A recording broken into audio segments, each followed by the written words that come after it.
Friend, आज यहाँ पर ट्रांसफार्मर का डिहाइड्रेशन हो रहा है। बहुत सारे लोगों को पता नहीं होता डिहाइड्रेशन क्या होता है, कैसे करते हैं। तो आज प्रॉपर मशीन लगी हुई है यहाँ पर। डिहाइड्रेशन करने से पहले और डिहाइड्रेशन जब कंप्लीट हो जाता है तो एक टेस्ट होता है जिसको बोलते हैं BDV, ब्रेक डाउन वोल्टेज। तो ये बीकर होता है। इस बीकर के अंदर जब हमने इसका स्टार्ट किया ट्रांसफार्मर का डिहाइड्रेशन करना, तो उससे पहले कोयल का हमने सैंपल लिया है। तो इसके अंदर क्या कुछ होता है थोड़ा सा मैं आपको बाद में भी दिखाएंगे। तो इसको देखिए, एक तो यहाँ तक फुल हम लोगों ने फील कर लिया है और इसके अंदर दो हमारी जो रॉड्स हैं, इनमें दोनों साइड से वोल्टेज इसमें वोल्टेज दी जाती है और वोल्टेज को इंक्रीज़ किया जाता है इक्विपमेंट के थ्रू। और जब इंक्रीज करते हैं तो एक पॉइंट ऐसा आता है जिस पर जो वोल्टेज होती है मतलब ब्रेक हो जाती है, इसके बीच में एक स्पार्क हो जाता है। तो उसको कहते हैं कि भी इतने पे इसका BDV हो गया है। तो इसका अभी सैंपल का हो गया अपना टेस्ट भी नहीं हुआ, मिली नहीं पत्ती वगैरह, तो कोई नहीं, इसको नीचे रख दो, नीचे रख दीजिए। तो इसमें क्या होता है कि जो मशीन है, अभी मशीन के ऊपर भी चलेंगे, उससे पहले थोड़ा सा यहाँ समझ लेते हैं कि भाई टेस्ट करते टाइम एक यहाँ पर हम लोग देखेंगे तो इस पत्ती के ऊपर हम लोगों को काफ़ी कुछ देखने को मिल रहा है कि एक तो इसमें तेल कितना है। इस तेल का डिहाइड्रेशन होना है। डिहाइड्रेशन का मतलब है कि तेल को हम साफ़ कर रहे हैं। सफाई में क्या क्या चीज़ें हैं, पहली चीज़ है कि जो मॉइस्चर होता है, मॉइस्चर को ख़त्म किया जाता है। उसके अंदर एक हीटिंग प्रोसेस होता है, उसके थ्रू मॉइस्चर को ख़त्म किया जाता है। दूसरा, उसके अंदर कुछ गंदगी भी हो जाती है। भाई कुछ गंदगी हो गई है, जब ब्रीदर के थ्रू कुछ एयर चली जाती है तो कुछ डस्ट पार्टिकल भी हो सकते हैं। और तीसरी चीज़ हमारी होती है कि ट्रांसफार्मर के अंदर कुछ माइनर कुछ स्पार्क होते रहते हैं, तो जिससे कि जो धुआं और या कुछ गैसेज हम बोलें तो गैसेज इसके अंदर घुल जाती हैं। तो जो मशीन होती है उसमें अलग अलग 2 या 3 चैम्बर होते हैं। एक चैम्बर होता है जिसमें हीटर लगा रहता है, टेम्परेचर दे के उसको हीट किया जाता है। और फर्दर चीज़ें हैं उसमें, एक वैक्यूम एक सेक्शन होता है जहाँ से उसके अंदर जो पार्टिकल मैंने बताया, जो गैस पार्टिकल उसके अंदर डिजॉल्व हो जाते हैं, उनको अलग किया जाता है। एक फ़िल्टर सेक्शन होता है जिसमें से उसमें जो गंदगी होती है उसको दूर किया जाता है। तो अभी जो एक्सपर्ट हैं यहाँ के, उनसे भी थोड़ा जानेंगे कि इसका बेस्ट प्रोसीजर क्या है और उसको समझेंगे। तो दोस्तों, हमारे साथ आज हैं मिस्टर चिंटू कुमार हैं। तो ये आपको थोड़ा सा इज़ द एक्सपर्ट, तो कितने साल का आपका एक्सपीरियंस है इन सब चीज़ों का? 15 साल का एक्सपीरियंस। 15 साल का एक्सपीरियंस। तो इसी कंपनी में है 15 साल से आप? जी सर। ओके, तो थोड़ा अपनी कंपनी के बारे में थोड़ा सा और बताइए। सर, हमारी कंपनी ट्रांसफार्मर मैन्युफैक्चरिंग करती है सर। ट्रांसफार्मर टोटली मैन्युफैक्चरिंग करती है और आपका जो साइट पे जाके उसको जो आपके इसकी जो कमियां हैं, फिर जो सर्विस वगैरह हैं वो करते हैं, जैसे कि आपके सामने समय हो रहा है। ओके, ठीक है सर। तो इसमें कुछ क्वेश्चन आते हैं कि एक तो भाई सबसे पहला आता है कि कितने दिन में करते हैं और क्यों करते हैं? सर, इसका जो प्रोसेस है ये ईयरली होता है, साल में एक बार होता है। साल में एक बार। दरअसल में क्या होता है, साल में 3 मौसम जाते हैं, सर्दी, गर्मी और बरसात। बिल्कुल। तो सर्दियों में और बरसात में सबसे ज़्यादा मॉइस्चर उस समय बनता है। जी जी जी। ठीक है सर।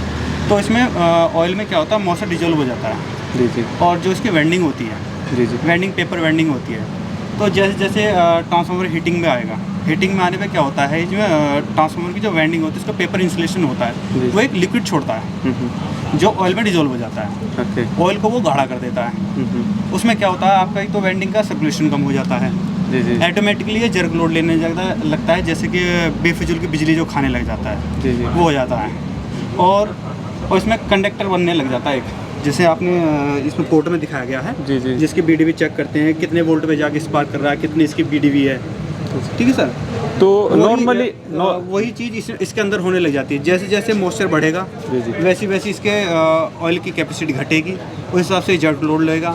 आपका कभी भी फ्यूज उड़ा देना या कोई वैसी समस्याएं और इसमें ज़्यादा अगर जैसे कि अगर फिल्ट्रेशन नहीं कराते हैं तो एक समय ऐसा आता है ट्रांसफार्मर फ्लैश यानी फूक जाता है। जल जाए। जी जी जी। मॉइस्चर ज़्यादा होने की वजह से। जी जी जी जी। ओके इसमें होता है। और फिल्ट्रेशन के बाद इसकी एक तो आपके सर्कुलेशन कैपेसिटी बहुत बढ़ जाती है, बहुत अच्छा वो हो जाता है, प्रोसेस इसका हो जाता है।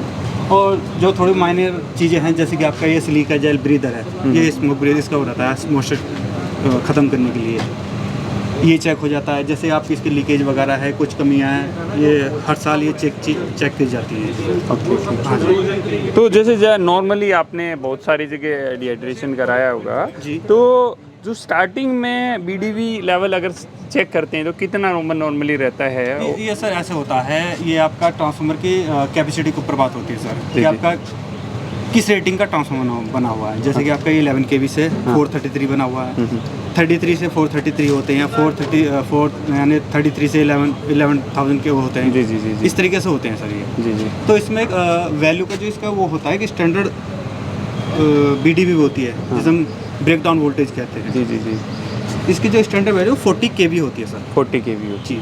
अगर 40 kV से अगर नीचे डाउन जाता है तो इसमें डिहाइड्रेशन की यानी कि फिल्ट्रेशन की रिक्वायरमेंट आ जाती है। है। Okay okay. और आपका अगर 40 kV से अबव है हाँ फिर भी एयर लिए तो फिर भी कराना ही पड़ता है उसके लिए, उससे हमारा सिस्टम हेल्दी रहता है। ओके। जी।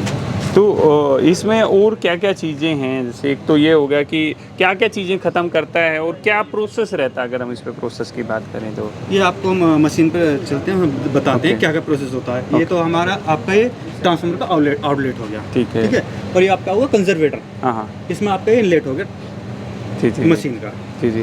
जैसे ये हमारा है 550 लीटर तेल है इसके जी, जी, अंदर, जी। तो कितना टाइम लग जाएगा इसमें अप्रोक्स से? इसमें मुश्किल से आपके 2 घंटे कम से कम, 2 घंटे कम से कम। ओके हाँ जी। ओके। तो अभी मशीन के ऊपर चलते हैं जी, और जी। वहाँ थोड़ा देखते हैं। हाँ फ्रेंड, तो अभी हम ये मशीन के ऊपर हैं और प्लीज़ थोड़ा बताइए इसके बारे में कैसे? सर वो जो हमने बताया था आपको, हाँ, हाँ। जो आपकी इनलेट आउटलेट होती है, जी जी ये आपका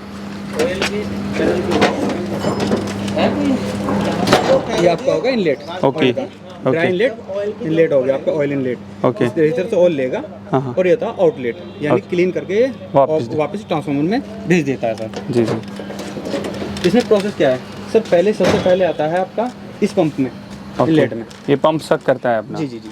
ठीक है। ये पंप इस ऑयल को लेने के बाद हीटिंग चैम्बर में भेज देता है सर। ओके, उसमें हीटर लगे हुए हैं? जी, जी।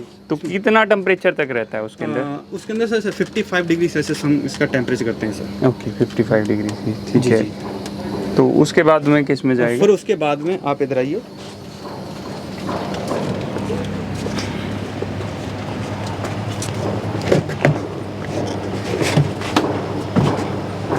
ये आपका हीटिंग चैम्बर हो गया।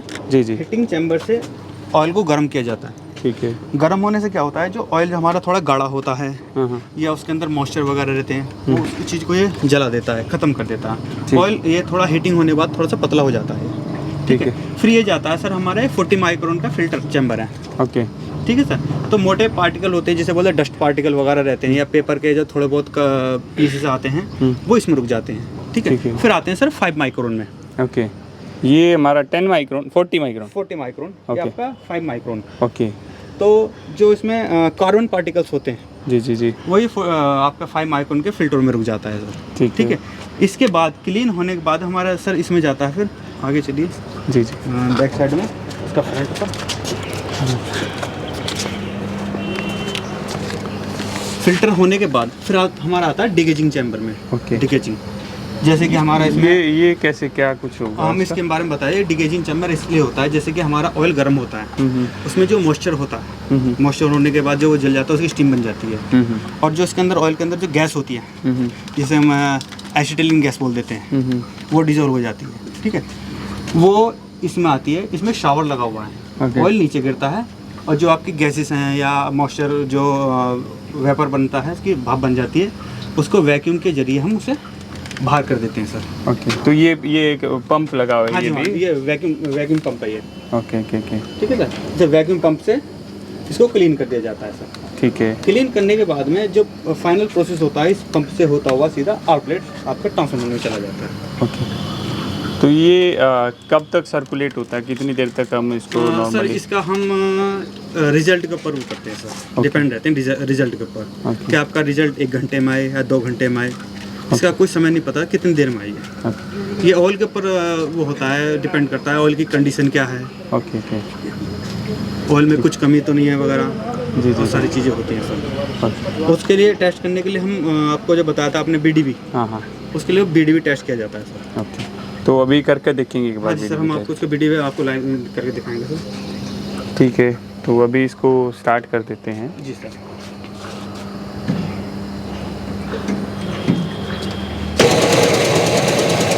तो फ्रेंड्स ये सब चालू हो गया है और अभी हम इसका BDV टेस्ट देखेंगे कि BDV टेस्ट कैसे होता है। तो आज हम कंप्लीट सीखने वाले हैं, कंप्लीट समझने वाले हैं और इसके बारे में देखते हैं और ज़्यादा चीज़ें सीखते हैं। तो अभी हमने ये कंटेनर है इसमें जिसमें ऑयल फिल था, ये इसके अंदर अभी लगा दिया है। जी सर। तो इसमें क्या होता है, थोड़ा सा प्लीज़ बताएंगे मशीन के सर बारे इसमें क्या है, इसमें कि ST अब ट्रांसफार्मर लगा हुआ है, में? Okay, step up. Step up transformer है। जी जी। तो हम इसे वैरिक के जरिए 220 वोल्टेज सप्लाई को इंक्रीज करते हैं वैरिक के जरिए। ओके, जैसी सप्लाई होगी वो ट्रांसफार्मर के दोनों कॉन्टैक्टों में जाएगी और वो सप्लाई यहाँ शो करेगा आपका कितना KVA इसके अंदर सप्लाई जा चुकी है। ओके, ठीक है। ठीक है सर। जहाँ पर भी ब्रेक होगा ये लाइट वहाँ बंद हो जाएगी और उतनी ही इसकी वैल्यू मानी जाएगी पहली कि विदाउट डिहाइड्रेशन की फर्स्ट वैल्यू क्या थी। ओके, ठीक है। तो इसको ये सेफ्टी कवर है, इसको बंद करना जरूरी होता है सर ये। ठीक है। तो अब इसकी वोल्टेज बढ़ाना चालू करते हैं। ये लाइट जलेगी आपकी जी,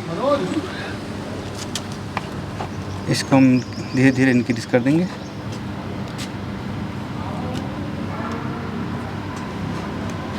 जब हो जाएगा इधर इनमें से कौन सी जलेगी? ये हो गया, अभी ब्रेक हो गया है जी। 30 आपका 30 kV इसकी जो वैल्यू है 30 kV break down voltage 30 kV है यहाँ से। तो ये नेसेसरी है भाई, चेंज होना ही होना है इसका डेट। हाँ जी हाँ जी हाँ जी ओके, जब अगर ये 40 या 40 से ऊपर रहनी चाहिए। जी। ये स्टैंडर्ड वैल्यू होती है आपको 40 kV होती है सर। तो इसमें ऐसा भी कुछ होता है कि मेरी 33,000 का ट्रांसफार्मर है या 11,000 का है या उससे अबव है, तो उसमें अलग अलग वैल्यू रखी? जी जी, अलग वैल्यू रखी जाती है। उसकी चार्ट होगी ना, उसकी आपका स्टैंडर्ड वैल्यू 50 kV होती है सर। 33 kV ट्रांसफार्मर के लिए जो 33 kV सप्लाई होती है और उसके लिए। उससे बड़े जो रखते हैं जैसे 132 सब उसके लिए भी 50 kV रहता है सर। 50 kV। जी सर। आपका 130 का हो 230 का हो, जो आपके जितने भी बढ़ते चले लेकिन वैल्यू वही रहती है सर। ओके ओके जी, दरअसल में क्या होता है, इन ट्रांसफार्मर में स्पेस बहुत कम होता है सर। यानी कि आपका वेंडिंग से और बॉडी का गैप जो होता है बहुत कम होता है। जैसे जैसे ट्रांसफार्मर जो रहते हैं बड़े बड़े, उनमें क्या हो जाता है, जैसे जैसे ट्रांसफार्मर बड़े होंगे वैसी वैसी उनकी बॉडी बढ़ेगी, स्पेस बढ़ेगा और वेंडिंग की और आपकी जो बॉडी का स्पेस ज़्यादा बढ़ जाता है उसमें। हर चीज़ यानी कि जितना भी गैप रहता है वो बढ़ता चला जाता है, स्पेस बढ़ता चला जाता है। उस कंडीशन में वैल्यू इतनी मानी जाएगी उसकी। ओके। नहीं सर, अगर आप जैसे कि आपका 433 का है, 4,33,000 वोल्टेज का ट्रांसफार्मर है, उसके लिए तो सर 60 kV या 100 kV तो कुछ मानी नहीं रखेगी सर।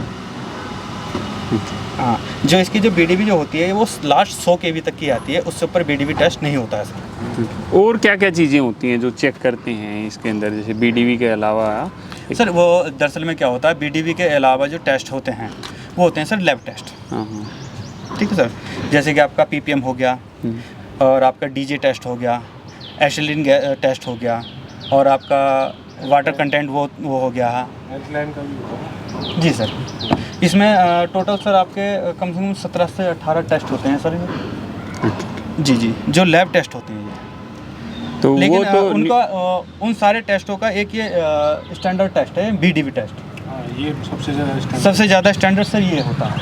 वो टेस्ट सर तब कराए जाते हैं जैसे कि ट्रांसफार्मर में ऑटोमेटिकली गैस बननी है, बार बार एयर आ रही है, बाकी चीज़ें ट्रिप कर रहा है, बाकी ट्रिप कर रहा है, आपका सिस्टम सारा हेल्दी है फिर भी परेशानी कर रहा है, तब उसके लिए हम लैब में सारे टेस्ट कराते हैं। लैब में टेस्ट किए जाते हैं सर कि इसमें क्या ऑयल में क्या कमी है।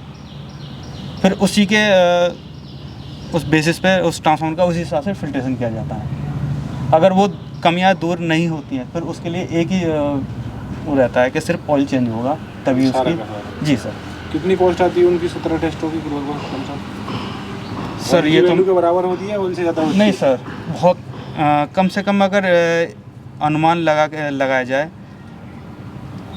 अगर एक DJ टेस्ट होता है उससे ज़्यादा उसको ही कराते हैं सर। कम से कम वो टेस्ट आपका 20 से 22 हज़ार रुपये में होता है सर। आपका रिजल्ट ओके हो। ऑयल की वैल्यू तो ज़्यादा होगी ना, मान के चलो 500 लीटर ऑयल चेंज करवाने से अच्छा वो टेस्ट करा लें। जी सर, दरअसल में ऐसा होता है, वो आपका ऑयल 3 से 4 लीटर आपका ऑयल जाएगा, आपकी रिपोर्ट ओके आए या नॉट ओके आए, उनसे उस चीज़ का कोई मतलब नहीं, बस वो तो अपना चार्ज लेना ही नहीं। जी सर, कम से 20 से 22,000 25,000 भी पहुंच जाता है। लेकिन बहुत अब रेयर ये तो केस में सर, जरूरत पड़ती है। ये जो आपको रेट बता रहा हूँ मैं, इस रेट को कम 7-8 साल पुराने बता रहा हूँ। अब की डेट में क्या क्या वैसे ये मुझे मालूम नहीं। किसी को भी हमारा यूट्यूब चैनल देखने वाला ये तो सस्ते में करा रहा, चलो इन्हीं से करा लेते हैं। तो वही ये जो प्राइजेज हैं ये दरअसल में अभी- क्या होता है, ये कंपनियाँ होती हैं, हर किसी का अपना स्टैंडर्ड होता है अभी कंपनी। ऑयल की क्या रेट चल रहा है? 210 लीटर का आता है ना ड्रम, जी सर, कितने का पड़ जाता है? वो सर हम आपको तो वही किसी को कुछ चीज़ें चाहिए हैं तो वो हमें हमसे जरूरत पड़ गई, अब 200 लीटर का ड्रम मंगाना पड़ेगा। हमारे पास 8-9 ट्रांसफार्मर है, वो तो फिर रेट खुद होगी। वो चीज़ें सर वो हम आपको बाद में बता देंगे। चलो ठीक है सर, मशीन चालू करो। तो फ्रेंड्स और आप ये नोट कर लेना आप, या फोटो वगैरह जो भी लेना है, फोटो तो मुझे भी लेने पड़ेंगे। आपको नहीं भेजना वहाँ से, बन के आएगी तो हमें खुद ही देनी पड़ेगी। मैं तो इसकी सारी डिटेलें लिखूंगा, ट्रांसफार्मर में क्या कितना क्या है, जी जी जी उसी के अकॉर्डिंग इसके अकॉर्डिंग आपका कितने केवीए का है, कितनी रेटिंग है, क्या सीरियल नंबर है, किस मैन्युफैक्चरिंग किस ईयर वो होता है।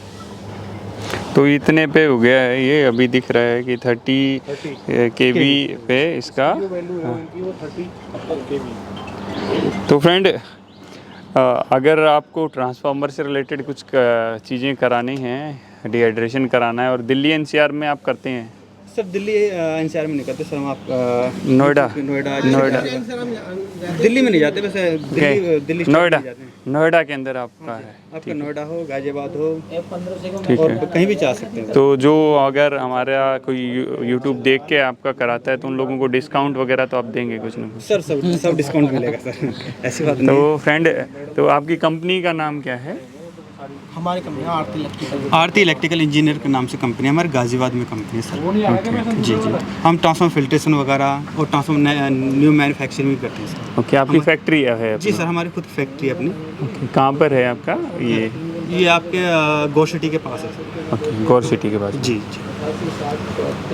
तो फ्रेंड, इसी तरह की इंटरेस्टिंग नॉलेज के लिए और इनसे आपको कांटेक्ट करना है तो इनका कांटेक्ट डिटेल भी मैं आप लोगों को प्रोवाइड करा दूंगा। तो इसी तरह की इंटरेस्टिंग वीडियो के लिए आप बने रहिए हमारे साथ में, और नई नई चीज़ें जो आपको ज़रूरत रहती हैं, कब क्यों कैसे, तो उन्हीं सब चीज़ों के सॉल्यूशन मिलेंगे। मिलते हैं। जय हिंद, जय हिंदुस्तान।